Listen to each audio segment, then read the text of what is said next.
mēs jau nonācam pie tā, ka kritiski svarīgi ir sagatavot ciršanu pārdošanai.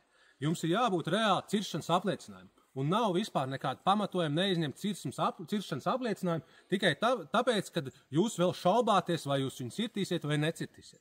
Ja jūs iestigojat kailcirti un saņemat ciršanas apliecinājumu, viņš ir reāli derīgs 3 gadus. Ja?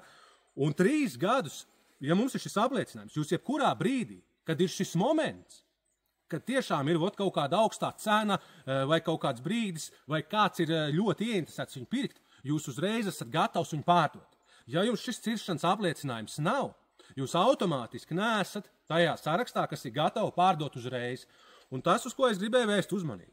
Vienmēr, tad, kad pārdodam cirsmas, ir ļoti jājūtas brīdis, un cirsmi jāpārdod pie augšupejošām cenām.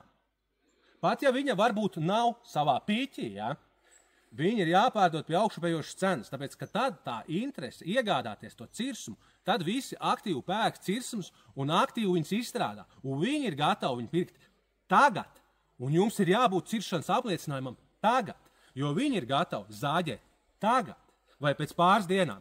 Ja jūs sagaidīsiet augstāko cenu, visticamāk jūs nepaspēsiet noreaģēt. Un nedod Dievs, ja tā cena sāks nedaudz slīdēt uz lejas pusi, jau sāksies lejupējošs tirgus, tad jums būs nenormāli grūti to cirsmu pārdot. Tāpēc, ka tajā brīdī visi pamostās ar savām cirsmām, un nu tik ir pārdevēji, tagad gan es pārdošu, tagad visi nākat un pērkat. Ja?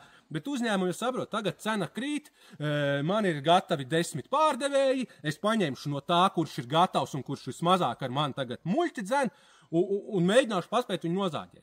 Jo katrā ziņā tas brīdis, ja sāk rist cena, viss jūs esat nokavējis.